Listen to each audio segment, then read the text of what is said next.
अस्सलाम वालेकुम जनाब, मुझे बताइएगा आवाज, स्क्रीन और कैमरा क्लियर है?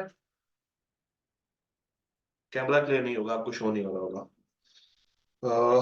कैमरा, अच्छा कैमरे की तार लगी हुई ठीक है।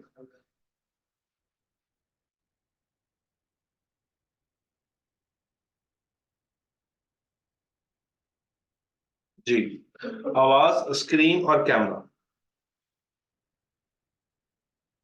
बेहतरीन हो गया, गुड हो गया। सर एजेंडा है हमारा चैप्टर 5 और उसके पास पेपर्स। शुरू करते हैं। पास पेपर्स फॉर इंटरनल कंट्रोल। सबसे पहले तो मैं आपको एक गुड न्यूज दूंगा कि अब बहुत सारे सवाल जो कि पुराने सिलेबस के अंदर थे, अब आपके कोर्स का पार्ट वो नहीं है। तो अगर कोई ऐसा सवाल हमें मिलता है जो कि बहुत सारे हैं, तो मैं उसको साथ साथ काट दिया करूंगा और आपको बता दूंगा कि भाई वो सवाल अब आपके कोर्स का पार्ट नहीं है, पहले हुआ करते थे बट रीसेंट कोर्स के मुताबिक वो एग्जिस्ट नहीं करते। तो सर स्टार्ट करते हैं। Spring 10 question number 7A। Spring 10 question number 7A ये बात करता है सवाल कि मुझे इंटरनल कंट्रोल्स के सारे कंपोनेंट्स के बारे में बताया जाए। मुझे इंटरनल कंट्रोल के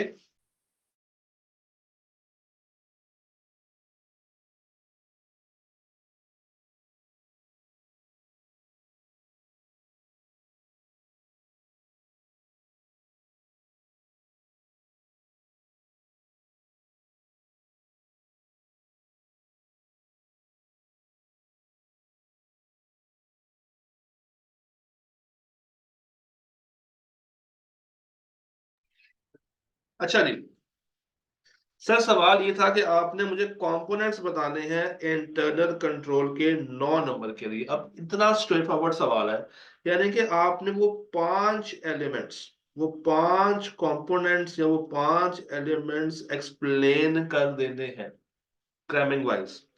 यानी कि आप इस सवाल में क्या बताएंगे? आप इस सवाल में बताएंगे कंट्रोल एनवायरनमेंट के बारे में, आप बताएंगे कंट्रोल एक्टिविटीज के बारे में, आप बताएंगे इंफॉर्मेशन सिस्टम के बारे में, आप बताएंगे इसके अंदर रिस्क असेसमेंट प्रोसेस के बारे में, और आप इसमें बताएंगे मॉनिटरिंग के बारे में। तो 9 नंबर के लिए आपसे उसने पूरा टॉपिक जो 5 एलिमेंट्स हैं कंट्रोल के वो लिखवा दिए। अच्छा जी, इसके साथ साथ अगर हम थोड़ा सा आगे चलें तो यहाँ पे हमें एक और सवाल मिलता है कि कंट्रोल एनवायरनमेंट क्या है, उसको बता दें और उसके अंदर उसके एलिमेंट्स को डिस्कस कर दें। यानी कि यहाँ पे सिर्फ और सिर्फ ये control environment one of the component उसने पूछा है ऑटम 14 में। तो 4 नंबर के लिए ये भी बिल्कुल स्ट्रेट फॉरवर्ड क्रैमिंग बेस्ड एक सवाल है, बिल्कुल स्ट्रेट फॉरवर्ड क्रैमिंग बेस्ड सवाल। और नीचे वो कहता है वॉक थ्रू टेस्ट बता दें, ये भी आप डिफाइन कर देंगे और ये भी चैप्टर नंबर 5 के अंदर शामिल है। 3 नंबर के लिए बिल्कुल स्ट्रेट फॉरवर्ड सवाल, ये कंपोनेंट्स के अंदर लिखा हुआ है। उसके बाद उसके बाद अब बारी आती है कुछ सवालों को काटने की। तो sir autumn 14 question number 8 देहान super store अब हमारे कोर्स का पार्ट नहीं है, आप इसको काट सकते हैं। स्प्रिंग 15 का क्वेश्चन नंबर 10 भी अब हमारे कोर्स का पार्ट नहीं है, आप इसको भी अब स्ट्रेट फॉरवर्डली काट सकते हैं। ये सवाल अब हमारे कोर्स में एग्जिस्ट नहीं करते, ये सवाल अब हमारे कोर्स का पार्ट नहीं है। पहले ये कभी सिलेबस का पार्ट हुआ करते थे, बट आफ्टर सम ट्रेंड्स जब आईकेएब ने सिलेबस को रिवाइज किया, सिलेबस को अपडेट किया, तो उसने ये सवाल हमारे कोर्स के पार्ट में से रिमूव कर दिए थे, निकाल दिए थे। तो अब ये उतना अवेलेबल नहीं है और आप इसको खत्म कर सकते हैं। ठीक हो गया जी, ये भी बात समझ आ गई। सर उसके बाद ऑटम 14 का एक सवाल बहुत मजे का है। वो कहता है कि मैंने आपको नीचे 6 कंट्रोल्स दे दिए हैं, ये 6 कंट्रोल्स हमारे सामने आ गए हैं। आपने क्लासिफाई करना है इसमें से प्रिवेंटिव कौन सा है, डिटेक्टिव कौन सा है और करेक्टिव कंट्रोल कौन सा है। और साथ ही साथ आपने जस्टिफाई भी करना है। Sir training on applicable policies department policy या प्रोसीजर्स, जब आप ट्रेनिंग प्रोवाइड करते हैं ना, जब आप ट्रेनिंग प्रोवाइड करते हैं तो बेसिकली ट्रेनिंग आपको शौर देती है, और उस शौर से आप प्रिवेंट होते हैं। उस शौर से आप प्रिवेंट होते हैं कि आप फ्यूचर में, आपको ट्रेन किया जा रहा है, आपकी ड्यूटी लगाई जा रही है, आपकी ये एचआर पॉलिसी का पार्ट बना दिया गया है कि आपने फ्यूचर में कोई गलत काम इस तरीके से नहीं करना। तो याद रखिएगा हमेशा जहां भी ट्रेनिंग आती है ना, वहां पे इट इज वेरी ऑब्वियस कि ये एक प्रिवेंटिव कंट्रोल है। अच्छा, batch total, batch total, batch total preventive नहीं है, ये आपको बाद में डिटेक्ट करके बताता है, तो ये डिटेक्टिव कंट्रोल है। इसी तरह सेग्रीगेशन ऑफ ड्यूटी, ड्यूटीज को अलग अलग बांट देना, ये हमारा अगेन एक प्रिवेंटिव कंट्रोल है। कॉन्टीजेंसी प्लानिंग, अगर आप गौर करें तो ये सारी किताब, ये सारी मिसालें किताब में से हैं। कॉन्टीजेंसी प्लानिंग, आपको याद होगा, कंटिजेंसी प्लानिंग को हम लोगों ने कहा था कि this is a corrective control, ये करेक्टिव कंट्रोल है। सर सिस्टम लॉग्स मेंटेन करके रखना, पता चले कि क्या कब कैसे हुआ था, अगेन जस्ट लाइक कैमरा, ये भी डिटेक्टिव कंट्रोल है। और सिस्टम का बैकअप, ये एक हमारे पास हमारा करेक्टिव कंट्रोल है। तो एक बड़ा मजे का 6 नंबर का बिल्कुल स्ट्रेट फॉरवर्ड क्वेश्चन, अगर इस तरह का सवाल अब आपको एग्जाम में नजर आता है तो आपको तो खुशी से खिल जाना चाहिए कि भाई इतना आसान सवाल भी आता है। तो अभी तक हम लोगों ने कोई लॉजिकल सवाल नहीं देखा, और जो था ये ध्यान सुपर स्टोर वाला अभी हमारे कोर्स का पार्ट अल्हम्दुलिल्लाह नहीं है, क्योंकि पहले आईकैप ये पूरे फ्लो चार्ट्स बनवाया करता था, बट अब उसने फ्लो चार्ट को बहुत ही डेफिनेशन तक स्क्वीज कर दिया, तो ये अब उस लेवल पे टेस्ट नहीं किया जाता। सर थोड़ा सा आगे चलते हैं, अगर मैं थोड़ा सा कहानी को आगे लेके चलूं, तो उसके बाद जो मेरे पास सवाल आता है ना ऑटम 15 का, ये भी कोर्स का पार्ट है, ये भी कोर्स का पार्ट है, यानी कि दिस वन इज कोर्स का part, this one is course का पार्ट। मगर जब हम इसे ऊपर जाते हैं, जब इसे ऊपर आते हैं, तो ये क्वेश्चन जहां पे वो सिमेट्रिक साइफर्स की बात करता है या एसिमेट्रिक साइफर्स की बात करता है, ये अब कोर्स का पार्ट नहीं है, तो ये 2 नंबर आपकी जिंदगी से गायब हो चुके हैं।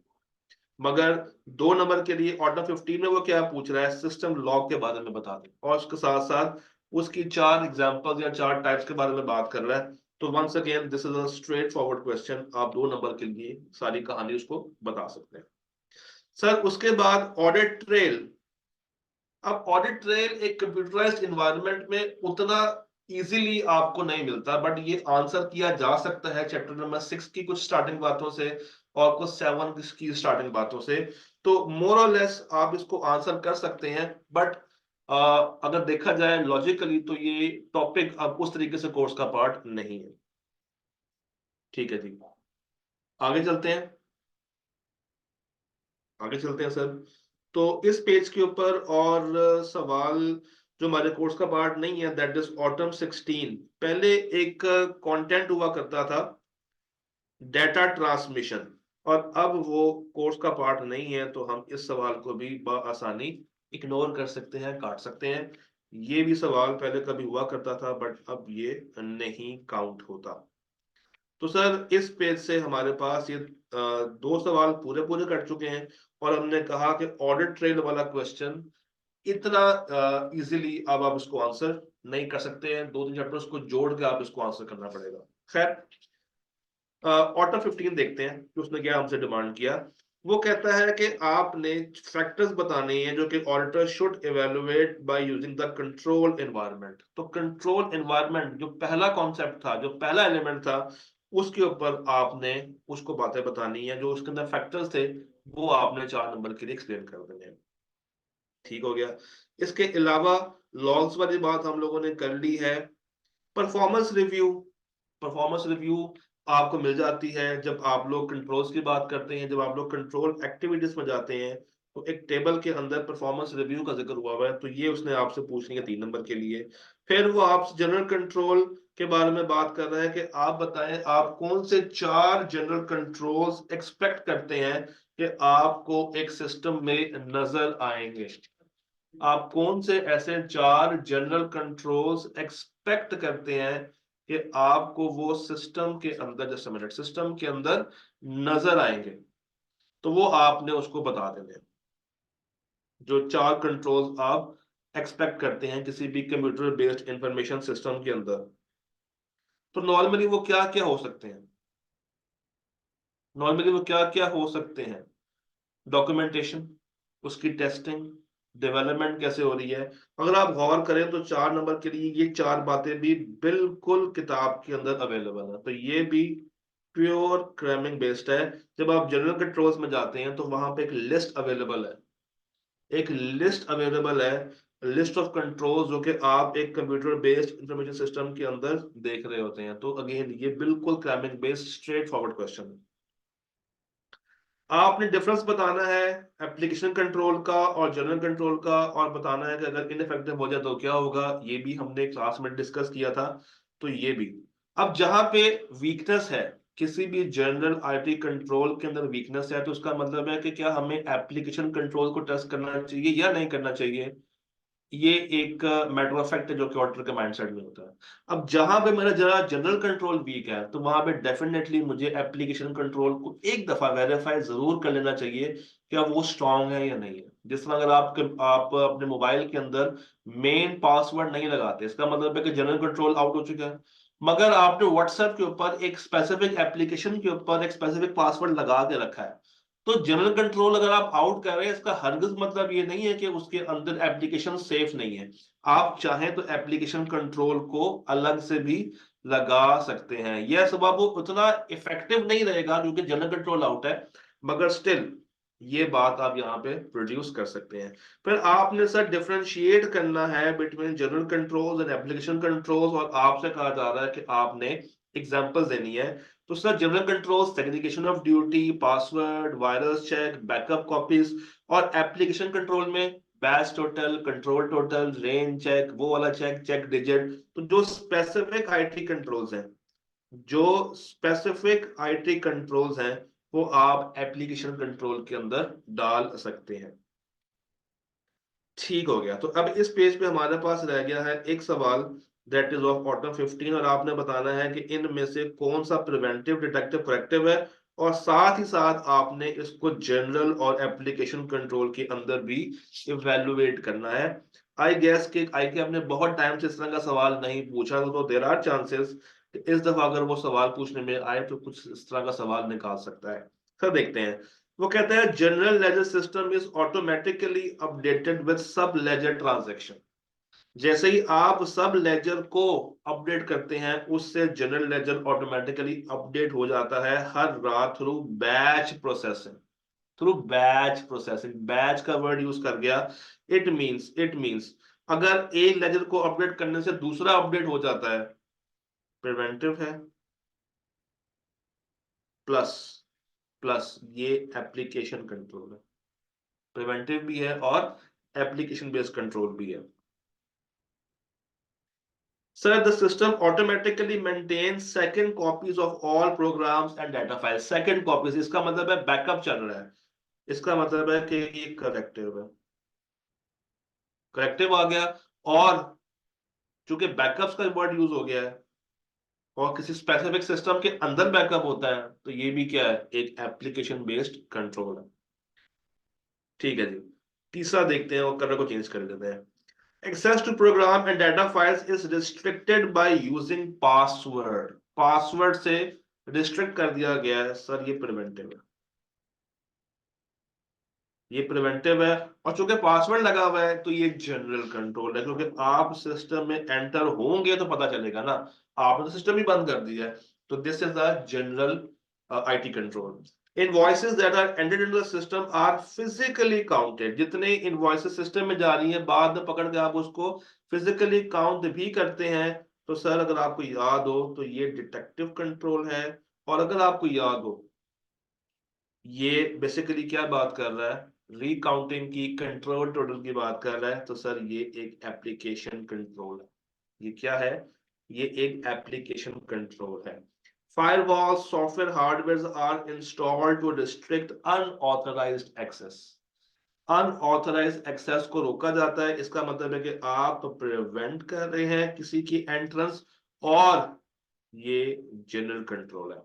स्क्रीन वार्निंग्स डिस्प्ले होती हैं। स्क्रीन वार्निंग्स आपको याद होगा, ऑन स्क्रीन प्रॉम्प्ट। तो जब स्क्रीन वार्निंग्स आ रही हैं, एप्लीकेशन बेस्ड कंट्रोल हो गया। और साथ ही साथ चूंकि ये रोक रहा है, डिटेक्ट कर रहा है, बता रहा है, तो सर ये डिटेक्टिव कंट्रोल है और इसके साथ ये एप्लीकेशन बेस्ड कंट्रोल है हमारा। विजन लिमिटेड ने सर्विस लेवल एग्रीमेंट साइन कर दिया। सर्विस लेवल एग्रीमेंट साइन कर दिया। एप्लीकेशन कंट्रोल है या जनरल कंट्रोल है? हमने पार्टी से कहा है कि जब भी कुछ ऐसा होगा तुम आगे देख जाना, जनरल कंट्रोल है, ये पूरे सॉफ्टवेयर पे, पूरे सिस्टम के ऊपर पाया जाएगा। तो ये करेक्टिव है, ये करेक्टिव है, और इसके साथ साथ ये जनरल कंट्रोल है। और इसी तरह जब हम लोग रिव्यू करते हैं of output against expected value, हमने रिव्यू किया है आउटपुट को एक्सपेक्टेड वैल्यू के अगेंस्ट, तो हम लोग डिटेक्ट करने की कोशिश कर रहे हैं कि क्या मसले मसाइल हैं। और सर ये भी क्या है, एक हमारा एप्लीकेशन बेस्ड कंट्रोल है। तो एक बड़ा मजे का सवाल है, जो कि लॉजिकल भी है और आपसे कुछ नहीं कह रहा, जस्ट आपने कैटेगराइज करना है कि इसमें से कौन सा प्रिवेंटिव, डिटेक्टिव, प्रोएक्टिव है, और कौन सा जनरल है और कौन सा एप्लीकेशन बेस्ड कंट्रोल है। जनरल कंट्रोल्स और एप्लीकेशन बेस्ड कंट्रोल्स होपफुली अब आपको क्लियर है। ठीक हो गया जी। नेक्स्ट पेज पर चलते हैं और देखते हैं कि अब हमें कौन से सवाल करने वाले हैं और कौन से सवाल अब हम लोगों ने किस पेज से नहीं करने हैं। तो सर एक सवाल हमें मिलता है on inventory management system, IMS, inventory management system. ये अब हमारे कोर्स का पार्ट नहीं है, इसको नहीं करना। और state any four controls over data transmission, ये भी अब हमारे कोर्स का पार्ट नहीं है, तो ये भी हम लोग नहीं करेंगे। अब हम लोगों ने क्या करना है, अब हम लोगों ने दो सवाल करने हैं, ऑटम 17 का सवाल और स्प्रिंग 18 का सवाल। आइए देखते हैं कि इनमें क्या है और ये किस तरीके से सॉल्व होंगे। सर ऑटम 17 का सवाल है और स्प्रिंग 18 का सवाल है मेरे सामने। TS limited, TS limited is a small software house. Due to nature of the business, no significant human resources are required except programmers and system analysts. वो कहते हैं काम ऐसा है कि हमें खास कोई एचआर की जरूरत नहीं है, हाँ बस दो लोग चाहिए, एक प्रोग्रामर चाहिए और एक सिस्टम को एनालाइज करने वाला बंदा चाहिए। एमडी ओवरसीज ऑल ऑपरेशंस, एक एमडी है जो कि पूरे ऑपरेशंस को देख रहा है। Besides the programmers and system analysts, there is only one manager who reports to the MD. तो सीन कुछ ऐसा है कि एक एमडी है, एमडी के नीचे तीन लोग काम कर रहे हैं। कौन? एक सिस्टम एनालिस्ट, एक प्रोग्रामर और एक मैनेजर। ये मैनेजर इन दोनों को चलाता है और इनकी रिपोर्ट को एमडी के हवाले करता है। तो एमडी ने इससे पूछना है और इसने इन दोनों से काम करना। तो ये एक स्ट्रक्चर सा वहां पे बना है। Describe the key features of such organization with respect to internal control and risk which the auditor might face in such situation.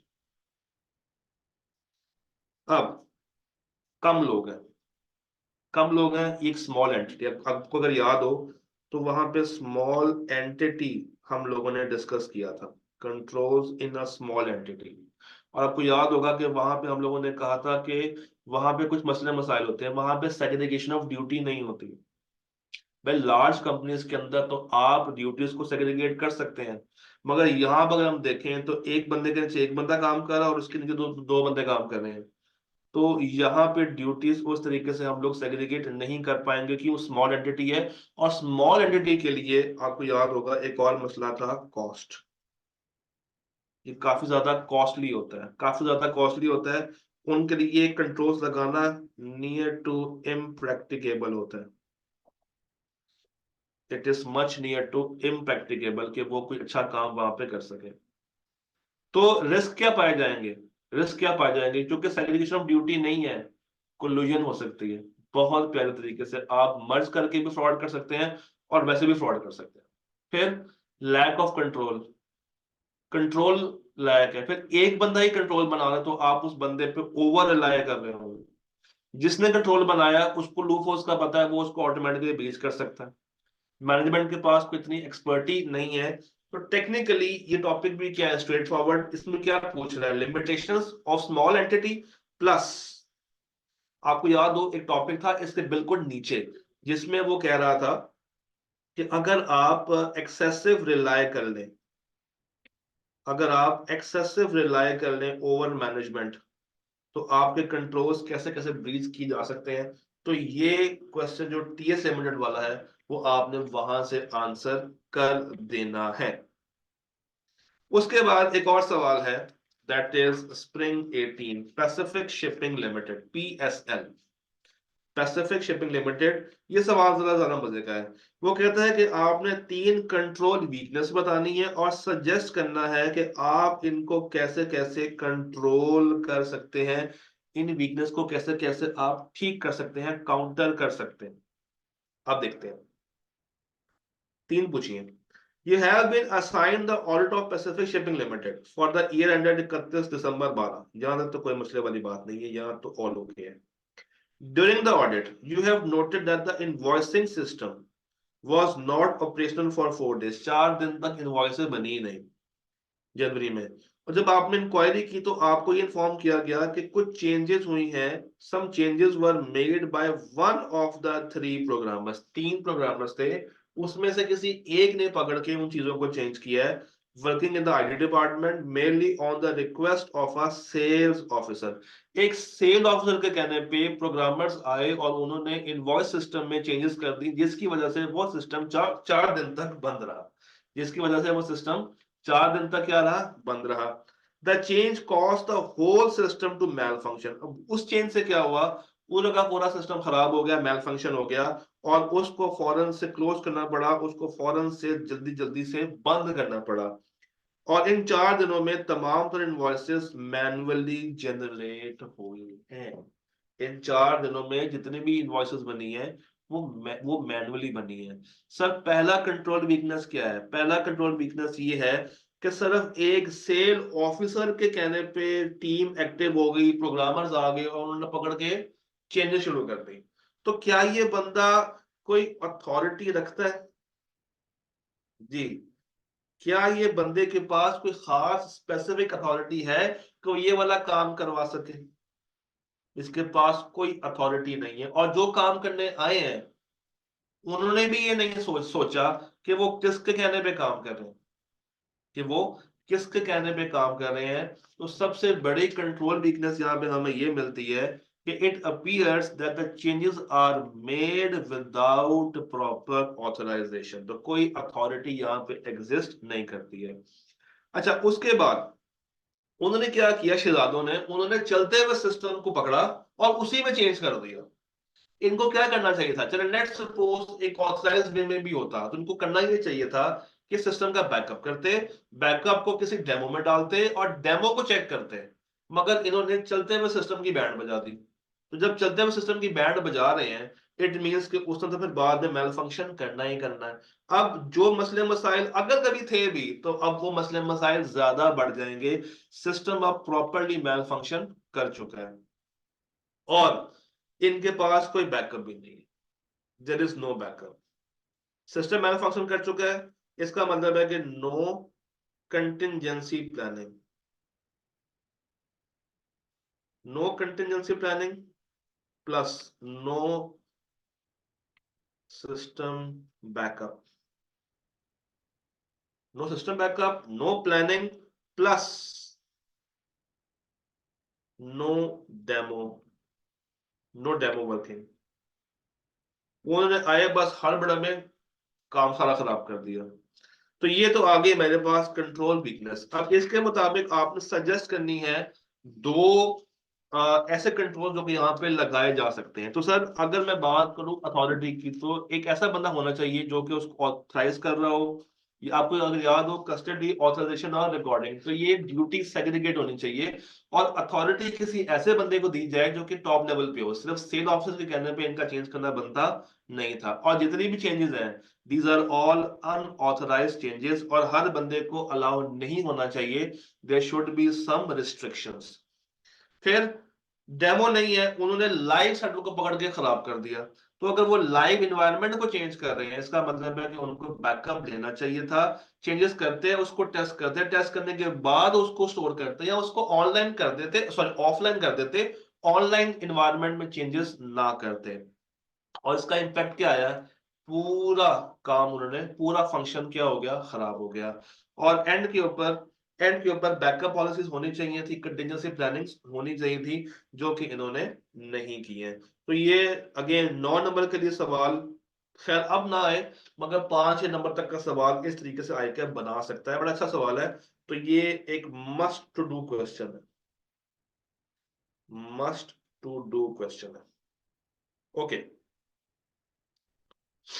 Okay. आगे वो क्या कह रहा है?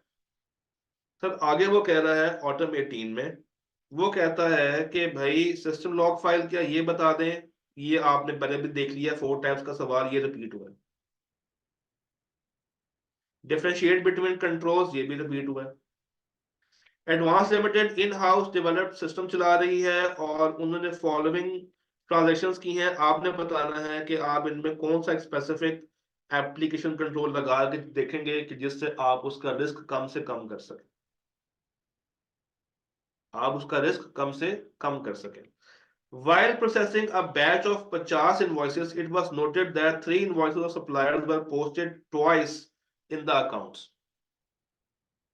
3 invoices को 2 दफा डबल पोस्ट कर दिया गया। तो यहां पे अगर वो डबल पोस्टिंग हो रही है तो हमें दो काम करने पड़ेंगे। एक तो यहां पे लगाएं कंट्रोल टोटल,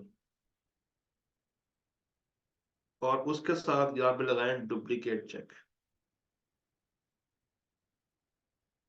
एक आप क्या लगाएं? कंट्रोल टोटल, और एक आप लगाएं duplicate check. Some instances have been identified in which, colour change करते हैं। Some instances have been identified in which AS accounting had posted the amount received from a customer in the other customer's account, mostly by typing error of the customer code। Code ही गलत enter कर दिया। तो क्या control total काम आ सकता है? नहीं। बैच टोटल नहीं। डुप्लीकेट चेक नहीं। रेंज चेक नहीं। ये चेक नहीं। चेक डिजिट, यहां पे चेक डिजिट से हम ये मसला रिजॉल्व कर सकते हैं। चेक डिजिट को इस्तेमाल करके हम ये वाला मसला रिजॉल्व कर सकते हैं। अच्छा, आगे वो कह रहा है कि जब वो बंदा पेमेंट्स को प्रोसेस करता है तो वो अक्सर फेल हो जाता है कि वो चेक नंबर एंटर नहीं करता, जिसकी वजह से बहुत टाइम लगता है उसको ट्रेस करने का, बहुत टाइम लगता है उसको ढूंढने का। तो सर यहाँ पे भी दो काम किए जा सकते हैं। नंबर 1, आप कंप्लीटनेस चेक लगा दें, आप कंप्लीटनेस चेक लगा दें, और उसके साथ साथ आप उसको बोलें कि ऑन स्क्रीन प्रॉम्प्ट भी मुझे दिया करें। तो जैसे ही गड़बड़ होगी वो फौरन से ब्लिंक करे कि भाई यहाँ पे मसला आ रहा है। While recording inventory movement, the accountant had used incorrect inventory code since the codes did not exist ही नहीं करते हैं, तो सिस्टम ने इसको पोस्ट कर दिया है सस्पेंस अकाउंट के अंदर। there should be a existence check, there should be a existence check, जो कि यहाँ पे मिसिंग है, जो कि यहाँ पे क्या है? मिसिंग आना चाहिए था। अच्छा जी, अब कुछ सवाल मजीद देखते हैं। उसके बाद सर कहानी शुरू होती है और कुछ सवाल अब मजीद कटेंगे, जिस तरह चांद ट्रेवल्स। चांद ट्रेवल्स का पार्ट ए कट जाएगा, मगर पार्ट बी को करने के लिए हमें ये कहानी पढ़नी पड़ेगी। तो बेसिकली ये रिक्वायरमेंट कट जाएगी, ऊपर वाला जो एरिया है वो रहेगा। रिक्वायरमेंट कट जाएगी, पार्ट ए कट जाएगा, पार्ट बी अभी वैलिड है। अच्छा, उसके बाद सवारी limited, this is not part of syllabus, ये कट जाएगा हमारा। ओके, अब देखते हैं। Sir mention any 4 general controls जो कि आप लगाएंगे नए सिस्टम के अंदर, ये रट्टा है, ये क्रैमिंग है, ये आपको उठा के आंसर करना है फ्रॉम द टेक्स्ट। ये बिल्कुल क्रैमिंग बेसिक सवाल है। ओके, तो अब इसके बाद हमारे पास क्या बचता है? हमारे पास बचता है ऑटो 19 का एक सवाल। आइए देखते हैं। प्लवर लिमिटेड, ऑटो 19 में हमारे पास एक सवाल है that is called Plover Limited. आइए उसको देखते हैं। वो कहता है Plover Limited has recently developed an integrated system for maintaining the financial records during testing following inputs and processing errors were identified. ये कुछ मसले हैं जो कि आइडेंटिफाई हुए हैं। आपने बताना है identify and briefly describe one application control जो कि आप लगाएंगे इन एरर्स को प्रिवेंट करने के लिए, डिटेक्ट करने के लिए या करेक्ट करने के लिए। Number one, A non-existent product number was mentioned on the online order। एक चीज जो कि मौजूद ही नहीं थी उसको मेंशन कर दिया गया। तो सर ये existence check, this is the issue of existence check. Inward movement of inventory was recorded in some other inventory account. एक चीज आनी कहीं और चाहिए थी, चली कहीं और गई है, चेक डिजिट। आनी कहीं और चाहिए थी, चली कहीं और गई है, चेक डिजिट।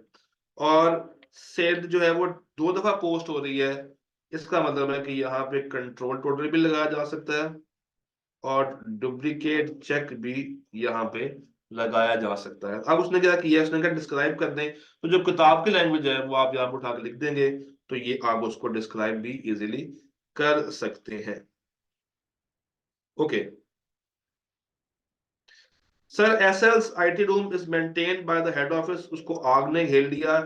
तमाम डाटा जो है वो पिछले महीने का last month backup kept with the premises was lost, खराब हो गया, हार्डवेयर भी जल गया और कंसिक्वेंटली अब उसके ऑपरेशन जो है वो सफर कर रहे हैं।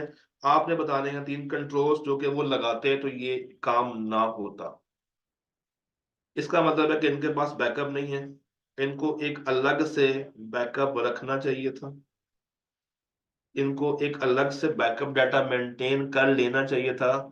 इनको डिजास्टर रिकवरी प्लान, एक चीज होती है डिजास्टर रिकवरी प्लान, बना लेना चाहिए था, वो भी इन्होंने नहीं बनाया होगा। और इनको चाहिए थे सर्विस लेवल के एग्रीमेंट्स। सर्विस लेवल एग्रीमेंट्स करते हैं कि अगर कोई मसला मसाइल आ गया है तो तुम आना और आके चीजों को चेक कर जाना, हमें तमाम का टेक्निकल सपोर्ट प्रोवाइड कर जाना। वो भी इन्होंने लेने की जो है वो तमन्ना जाहिर नहीं की। सर उसके बाद वो कहता है कि बता दें what is logical access control. ये कोर्स का पार्ट नहीं है, काट डालें। स्मॉल साइज में क्या मसले मसाइल हैं, क्या फीचर्स हैं, क्या रिस्क है, वो हमने कवर करनी है। ये किताब से क्राइमिंग बेस्ड एरिया है, आप इसको आंसर कर सकते हैं। डिफरेंशिएट करना है between controls, that is also easy, इसमें भी कोई मसले वाली बात नहीं है।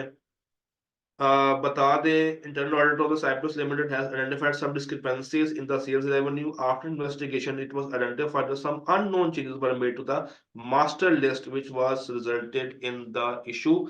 कोई सिस्टम में घुस के मास्टर फाइल को पकड़ के खराब करके चला गया और ये लोग उसको देखते रहे कि पता नहीं कौन आया और कौन खराब करके निकल गया।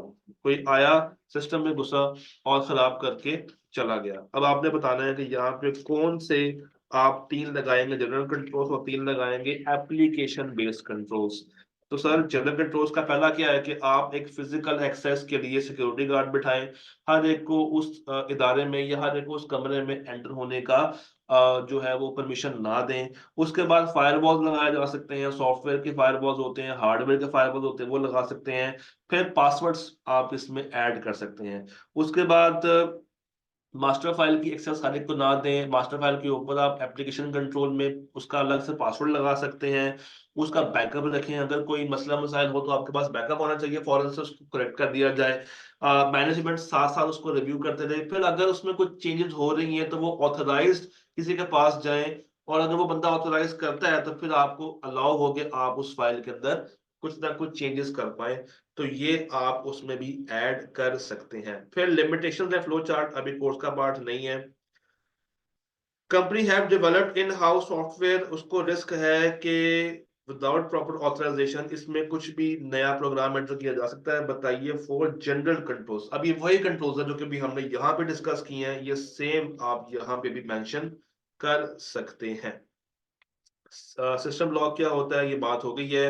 ये भी बात हम लोगों ने कर ली है कि what is general control, what is IT control, ये सारी बातें हो चुकी हैं। ये तो खैर क्रैमिंग बेस्ड सवाल है, किताब में लिखा हुआ है, आप इसको आंसर कर देंगे। आरपीएल, आरपीएल देखते हैं, रोज प्राइवेट लिमिटेड, रोज प्राइवेट लिमिटेड। वो कहता है कि आपने एडवाइस करने हैं तीन कंट्रोल्स। ये पार्ट बी में है। और ऊपर है आपने briefly discuss any 4 application controls. आइए देखते हैं। RPL is developing a sales information system for both the cash and credit customers. The system would record नाम, email address, cell number, NTN number at time of sale। हाँ जी, बताइए। सबसे पहले तो आप लगाएंगे कंप्लीटनेस चेक, कि अगर हर फील्ड फिल ना हो तो सिस्टम उसको ऐड ना करने दे। डाटा इनपुट चेक लगाया जा सकता है, चेक डिजिट लगाया जा सकता है। रिपीट कस्टमर्स की सेम इंफॉर्मेशन डुप्लीकेट चेक आप यहाँ पे लगा सकते हैं। फाइल साथ साथ सेव होती जाए, ऑटो सेव की ऑप्शन यहाँ पे हम लोग खोल सकते हैं। फिर वैलिडिटी चेक, अगर कोई जान के सिस्टम में घुस रहा है और सिस्टम में घुस के वो सिस्टम को खराब करने की कोशिश कर रहा है, तो फौरन से हमें ऑन स्क्रीन प्रॉम्प्ट आ जाए। फिर इसके अंदर आप कंट्रोल टोटल लगा सकते हैं, बैच टोटल भी लगा सकते हैं। तो डाटा इनपुट कोशिश करेंगे कम से कम रखा जाए, मगर जितनी भी फील्ड्स हो वो सारी की सारी फिल होनी चाहिए डाटा को हाई सेंसिटिविटी का बनाने के लिए। उसके बाद अगर डाटा रिपीट हो रहा है तो आप यूज कर सकते हैं रिपीट वाला चेक या जो डुप्लीकेट चेक था। उसके बाद डाटा जो है वो वेरीफाई होना चाहिए। जितनी भी क्रेडिट लिमिट्स हैं, जितनी भी क्रेडिट लिमिट्स हैं वो प्रॉपरली ऑथराइज होनी चाहिए। फिर जो जरूरी फील्ड्स हैं, जिस तरह ईमेल हो गया, एड्रेस हो गया, सेल नंबर हो गया, एनटीएन हो गया, नाम हो गया, ये सारी की सारी फील्ड्स प्रॉपरली रिकॉर्ड होनी चाहिए। अच्छा, और अगर इनका सिस्टम कभी डिस्ट्रॉय हो जाए फायर के साथ या कोई और मसले मसाइल आ जाए, तो उनके पास बैकअप होना चाहिए, सिस्टम रिकवरी डिजास्टर प्लान होना चाहिए, कंटिजेंसी प्लानिंग होनी चाहिए। तो ये कुछ इश्यूज हैं, जो कुछ एरियाज हैं जो कि कंट्रोल्स के पास के अंदर हम लोगों ने कवर किए हैं। इसमें कोई बड़ा लॉजिकल सवाल नहीं है, इसमें कोई लॉजिकल सवाल इतना कोई खास वो भी नहीं है, भारी भी नहीं है। सिर्फ आपसे क्या पूछ रहे हैं, जनरल कंट्रोल्स और एप्लीकेशन बेस्ड कंट्रोल। तो पूरे चैप्टर में अगर आप वो स्पेसिफिक आईटी कंट्रोल तैयार कर लें, सिस्टम लॉग तैयार कर लें, अगर आप जनरल कंट्रोल्स के ऊपर अगर जरा हाजिर दिमागी के साथ उसको याद कर लें, तो चीजें आप काफी हद तक मैनेज कर सकते हैं। फिर जो रट्टे वाले एरियाज हैं, वो जो लास्ट पेज है लिमिटेशंस वाला, वो इंपॉर्टेंट है। फर्स्ट पेज इंपॉर्टेंट है। नैरेटिव नोट्स क्वेश्चंस का अभी तक सवाल नहीं है, बट कभी भी आ सकता है। तो ओवरऑल चैप्टर इंपॉर्टेंट है। आएगा अगर लॉजिकल टेस्टिंग करता भी है तो 2 नंबर, 3 नंबर, 4 नंबर तक ही कर रहा है। रट्टे में भी वो 3-4 नंबर तक है, मगर यहां से सवाल बन सकता है और आ भी सकता है, तो आपने इसको हल्का नहीं लेना। तो जनाब, this was the discussion of chapter number 5। ये आपके पास अवेलेबल है, और आप कोशिश करें कि इसको अगली क्लास से पहले पहले लाजमी तैयार कर लें।